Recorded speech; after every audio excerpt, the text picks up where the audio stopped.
What's up, sister? It's your girl, Danielle, and welcome back to the Pretty Powerful Podcast. You weren't born thinking that your cellulite was bad, right? Like, you didn't come out of your mama's womb like, oh my God, like, what's the cellulite, you know? I'm really passionate about this. Like, I just want to drill into your head. If you could hear me every single day in your head saying, beauty isn't real. You are perfect as you are. That's my dream. Hello. Why did I do that? I don't ever say hello like that. Okay, anyways, hello. What's up, homie? Stretch marks, cellulite, wrinkles. Have you ever struggled with those? Have you ever asked yourself, like, why the wrinkles on your face bother you? I got wrinkles. I don't know. Have you ever asked yourself, like, why they bother you so much? Do they affect your health? Okay, let's be real. Beauty is fake. Sounds so weird to say that, right? Beauty is fake. There is no such thing as beautiful. Now, we call people beautiful, and we mean it, sister. If I tell you you're beautiful, you are beautiful. But beauty is a social construct. Okay, I'm going to sociology nerd out on you for a second, but I'm going to keep it like homegirls, we're just hanging out talking about, like, this is normal, right? So beauty is a social construct, meaning that it's fake, meaning that our society has made up. It's made up. It's like your kids, right? I don't have kids, but kids make up stuff all the time. They create ideas of animals, they play, they do all these things, and they just make stuff up. You're like, where did that come from? That's what beauty actually is. When we sit down and we think about it, beauty is a social construct. It is not real. There's no way to say, like, how do you know, friend? How do you know when you reach quote unquote beauty? You might have an idea in your mind, but where did that idea come from? Social constructs means that our society constructed it, meaning that we made it. Meaning that it's not just it's fake. It's not real. Like, for example, if you viewed, and I want to talk about this today because so many of us are striving for beauty, right? We're doing all of the things. Maybe you're trying to get smaller because you think that's what beauty is, or maybe you're trying to get your butt bigger, or maybe you're trying to get your eyelashes perfect, or you're getting your eyebrows drawn on, or you're doing your makeup, whatever. And I'm not hating on any of those things, okay? But what we need, but beauty, we have to talk about this, because if we're striving for that, number one, we're never going to reach it. We'll talk about that in a second, but we're never going to reach that ideal beauty situation. There's no way to reach that. So what we're doing is actually this message is getting sent down to the little girls in our lives. So whether you have a daughter, you have a niece, you're a teacher, and you have lots of girls in your classroom, the little girls in our lives, the boys in our lives are also getting this message that girls are supposed to look a certain way. They're supposed to be striving for this perfect way of looking. And that should be their number one goal. And you can't argue with me on this. I mean, you can, but you're going to lose, okay? But the reason why I say that is because anywhere you look, we're getting the message loud and clear. We can blame social media all we want. And that's what we like to do now in this day and age. We want to blame social media. But before even social media was here, we had commercials that we watched. And there's still commercials. We have ads now on social media. We have a thing called YouTube. We have all of these things. We have billboards. I literally was just driving the other day. Oh, made me so mad. And I didn't get a picture. But I was driving the other day, and there was this advertisement for this company that puts designs on cars. But it was something about drive naked or something. And what do you think was on the billboard? A naked woman with like some decals like covering her. For an advertisement for a car design. We objectify women because we're sold this idea of beauty, and that women's only goal in life is to be beautiful. And so all this does, it hurts us. But the reason why I also really want to talk about it today is that I want us to keep this in mind as we're talking with our girls, the girls in our lives. If we're trying to help them understand, right? For so long, I thought I was crazy. I thought, why can I not love my body? Why do I hate my cellulite? Why do I wear shorts in or wear pants in 100-degree temperatures because I'm so petrified of someone seeing my cellulite? Why do I do these things? Why do I try to fit into these clothes? Why do I wear these shoes? Why do I do this? And it just kept coming back to what's wrong with me. Have you ever felt that way? Like, why can't I love my body? This is the reason why. Because we've made up this idea of beauty and expect women to try to achieve it. And the girls are getting the message loud and clear. And so if there's something, if you're trying to support and help a young girl in your life love and appreciate her own body, this might be something to know that could help her come to grasp with that there's nothing wrong with her. Right? So beauty is a social construct, which means it's fake, we made it up. So in other societies, right, if you go to other countries, or even within our own country, wherever you are, you can go to different parts of a country and see how people are. What is beautiful in one place will not be beautiful in another. Right? One place it might be beautiful to be super skinny, long blonde hair.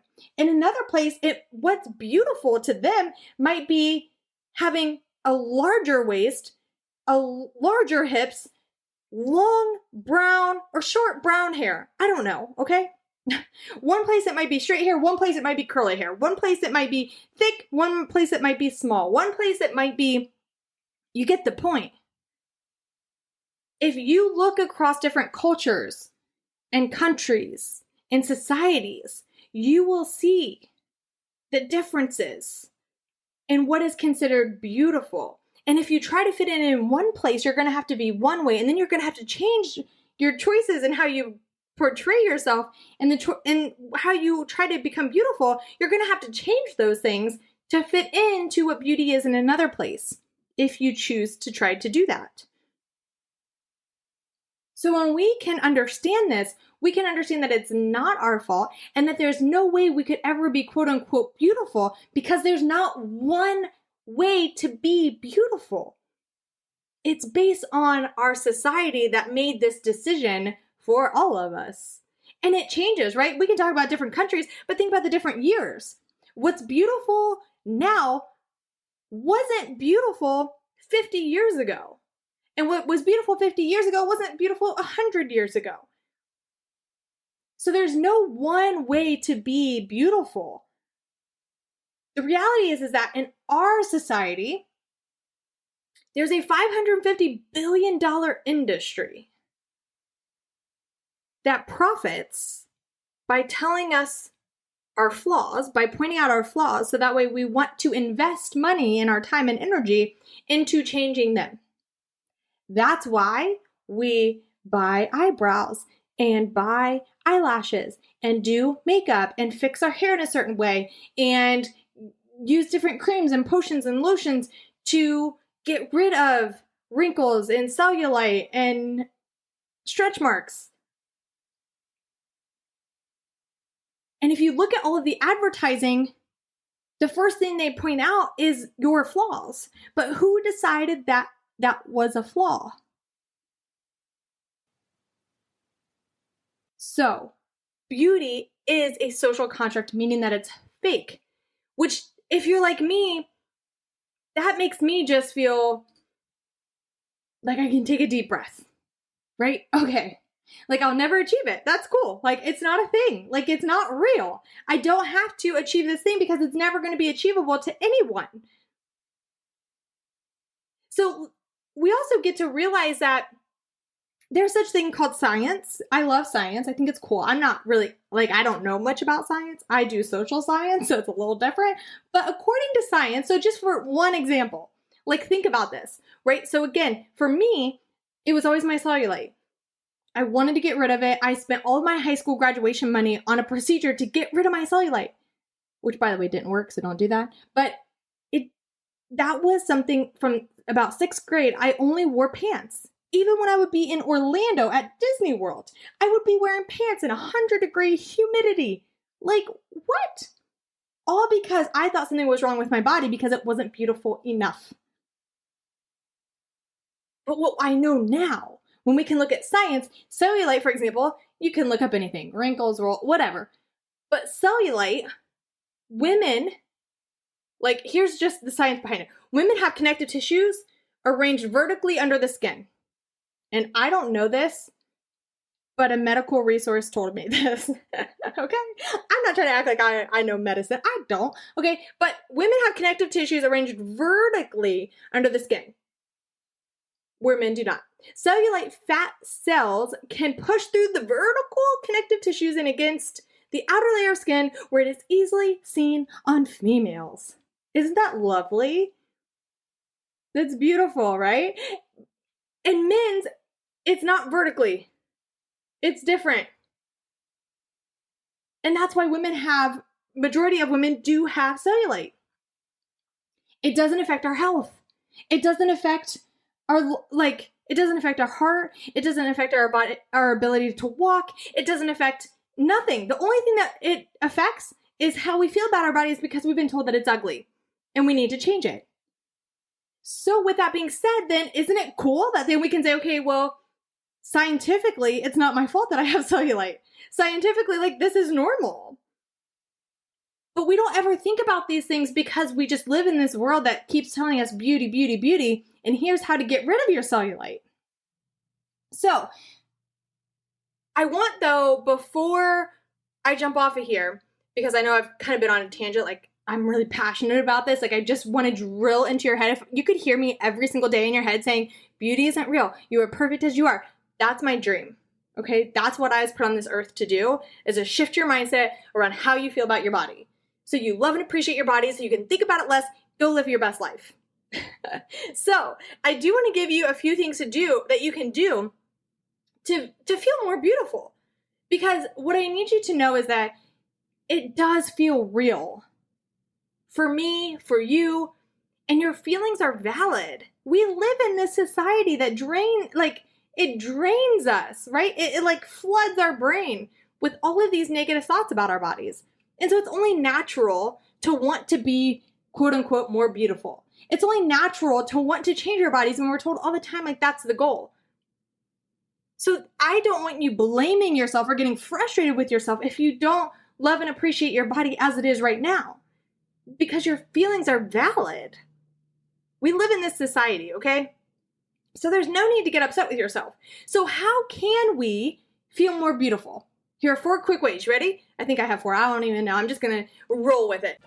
All right. I know it's annoying to be interrupted. Just give me 1 second. If you are a woman who really wants to transform your health and fitness, but do it in a way that is body confident, that creates a healthy relationship with your body, that also focuses on self-love and confidence, but maybe you're like me and you didn't want to just completely turn your whole life upside down. You simply just want to make small, healthy changes, one little baby step at a time.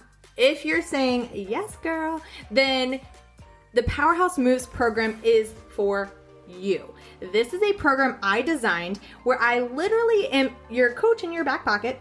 Every morning I send you a message of positive motivational, but also I give you a Powerhouse Move challenge of the week to help you step into your powerhouse life by making small powerhouse moves every single week with me, motivating, inspiring you, pushing you. I also send you a workout every week. Sometimes it's a dance fitness workout, sometimes it's a boot camp workout, sometimes it's a cardio kickboxing, and sometimes it's a stretch. You never know what you're gonna get. The point remains the same though, is that the goal is to help you make powerhouse moves to live your best life. If you are here for that, then let's freaking do this. Find more information in the show notes. Okay, back to what we were chatting about before. So I want you to write down your top 3 life priorities.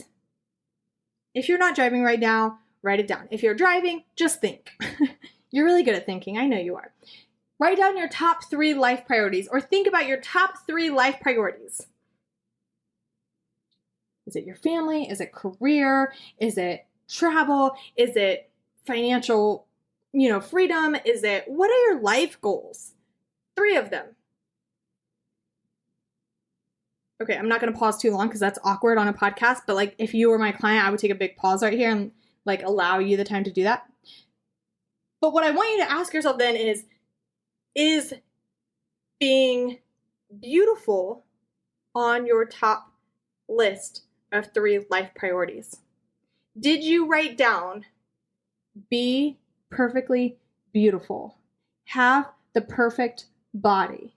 Did you write that down as one of your top 3 life priorities?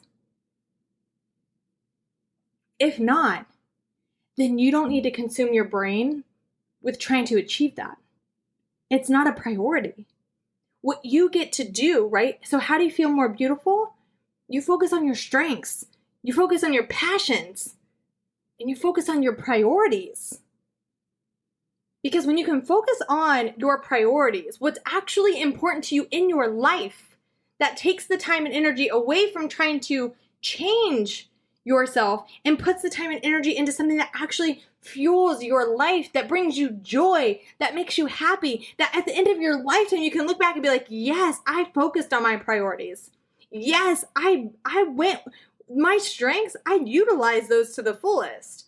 My passion, I used that, man. I fueled my passion. I made that a priority. You will feel more beautiful when you're tuned into who you truly are and what you truly want, and you take action on that. Okay? You got me, homie? Okay. I'm getting a little silly here. So next, I want you to ask yourself 2 important questions. I believe in my soul that one of the main reasons why we struggle with a healthy relationship with ourselves and with our bodies is because we don't ask enough questions. We are just going through life, just doing and being and experiencing the way that the world wants us to, rather than getting critical in a positive way and asking ourselves questions. So 2 questions that really support me when I'm struggling with my body image is I ask, where did these thoughts come from? Where did these thoughts come from? Because you'll probably quickly realize they didn't come from yourself. You weren't born thinking that your cellulite was bad, right? Like, you didn't come out of your mama's womb like, oh my God, like, what's this cellulite? You know? I feel like my cellulite probably was there when I was born because, like, there's so much, like, it had to be there when I was born, but, you know, whatever. I don't know. But, right? Like, where did these thoughts come from? They didn't come from naturally just you thinking it. If you never entered society and you were trapped, this isn't good. I'm not suggesting that we do this. If you were trapped in a room from the time you were born and you never experienced the outside world, you would never think that something was wrong with your body. Am I right or am I right? So where did these thoughts come from? Maybe it's family. Maybe it's school. Maybe it's, you know, kids that said something to you. Maybe you remember watching MTV and just thinking, oh my gosh, that person's body is perfect. Like, or maybe you saw commercials, or maybe you saw ads in a magazine. Whatever. Where did these thoughts come from? And the second question is, does this really matter to me? And this kind of goes back to those priorities. Just asking yourself, right? There are plenty of times still. I have a very healthy relationship with my body. And I work on it every day, though. It's a daily choice. And so there are plenty of days, though, where I will go in front of a mirror and I will start picking myself apart. I'm normal. I'm just like everybody else. And so we get to be equipped with some tools and strategies that will help us in those moments. And so this is a question I often ask myself is, okay, Danielle, you're freaking out over this. Does this really matter to you? Is this really important? And when I really think about it, I'm like, dude, no. Okay. It's stressing me out and it's annoying to me right now, but at the end of the day, it really isn't that important to me. And I really could be focusing on my priorities. And then I try to move on. Does it always work? No. But for the most part, asking ourselves these deep questions allows ourselves to come back to what's actually important to us. And a lot of times it's not how we look. So, third thing is think your thoughts. Okay, I know, kind of weird, but think your thoughts. I often like to think, even if my mind is like, oh my gosh, Danielle, ew, what? You got more wrinkles today. Thank you. thank you for your feedback. I really do say that sometimes. Thanks for your feedback. But today we aren't going there. And we're going to think this instead. We're going to focus on this instead. You do not, my friend, you don't have to entertain your thoughts or believe them. We have about, I don't even know, science says like 60, 70,000 thoughts a day. And there's a whole, we can talk about this later, but your brain does cool stuff to like help you sift out the things and figure out what thoughts it actually lets in and which thoughts it doesn't. And these are thoughts that if you have them and you recognize them, your brain has allowed them in. That doesn't mean that they are true. It doesn't mean that you have to believe them. But in my opinion, when we have these thoughts, they are thoughts that are trying to help us. I think many of our thoughts are just trying to help us, right? Maybe it's a fear, right? We're afraid. Maybe one time I got made fun of for my knees being big. That's a true story. I got called big knees. And so forever, I just kept thinking like, oh my gosh, what's wrong with my knees? I hate my knees. I hate my knees. And so that almost sounded like Hercules. Totally opposite. But you get it. So where was I even going with that thought? So there are times, right, where I can look in the mirror and think, oh my gosh, like I have big knees. And what my thoughts are, I'm assuming trying to do is protect me, right? They're gearing me up that there could be a chance in my life where I could walk out into the world and someone make fun of me. And that's a fear because it knows that's a fear for me because of how my body reacts. And so I like to think my thoughts. Thank you for that. I appreciate you. Maybe you're trying to help me out here, but we ain't thinking that way today. Here's the thoughts that I want you to have instead. And then I try to go back to those purpose, passion, priorities, strengths, the things that are really important. Finally, what I would suggest, if you really want to feel beautiful, we know it's not real, but if you want to feel more beautiful, treat your body in a beautiful way. Here's what I mean by that. You get to heal that relationship with your body. If you are struggling with wanting to be beautiful, but you don't feel beautiful, that means that there's a disconnect with your body, right? We're fighting against it, right? I want to love my knees, but my knees are saying, hey girl, you're big. And I remember that time in my life where someone said that to me, right? So now I have this pull, right? Like this fight with myself of I want to love you, but I'm struggling because I've had this experience. So if you want to heal your relationship with your body, I want you to think about one thing you can do today to treat your body in a loving way. Right? Actions, we tell other people this, right? Like actions speak louder than words. Someone tells you they're going to like do something and you think, yeah, you've told me that 100 times. It's not going to happen. Actions speak louder than words. The same is true for your body. The same is true for you loving and appreciating your body. Is that take more beautiful actions toward your body because that's going to send the signal to your brain that, hey girl, I got you. We're treating our body in a loving way. Now, guess what? Our thoughts are going to start being a little bit more loving. Is it going to happen overnight? No, duh. But it will help you get to more of a point where you do start loving your body a bit more because you've shown your body on a consistent basis that you love it enough to take loving action towards it. So maybe it's a workout, but maybe it's rest. Maybe it's doing something you enjoy, like reading a book.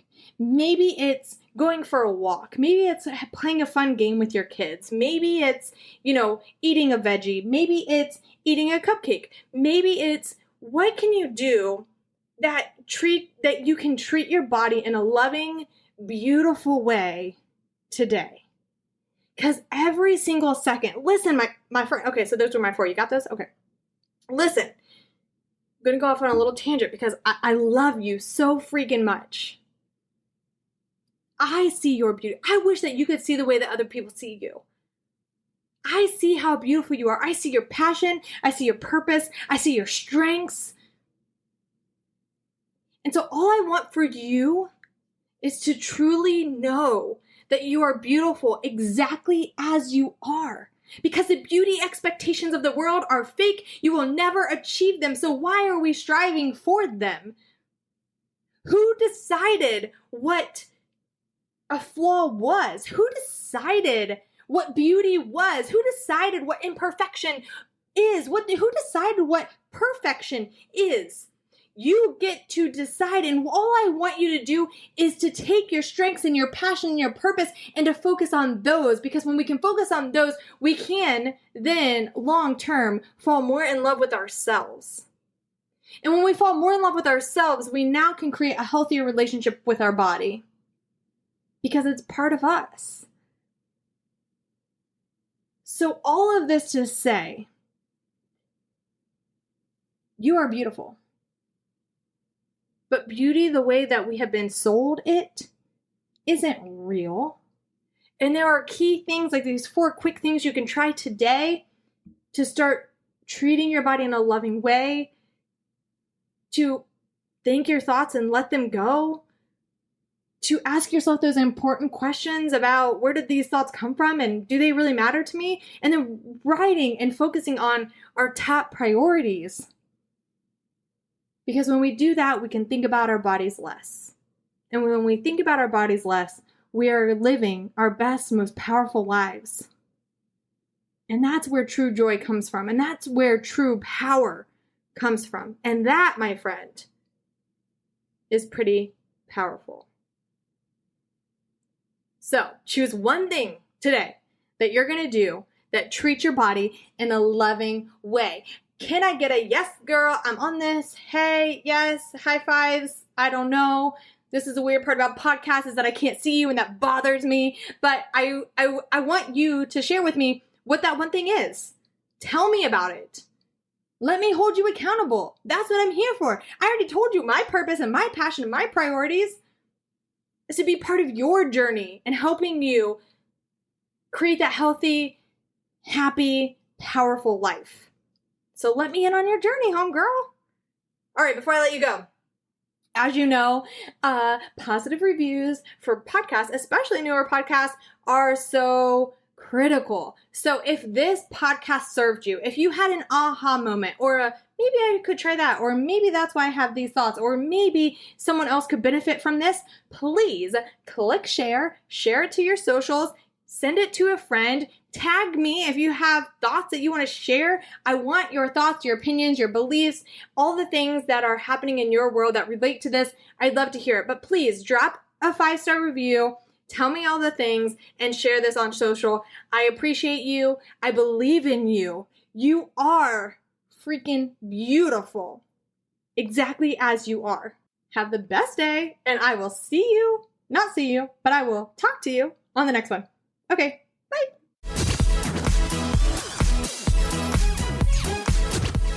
I'll remind you at the end of every single episode, you do not owe the world pretty, but you do owe yourself to step into your personal power, because you, my friend, are a powerhouse woman. Go out and prove it to yourself.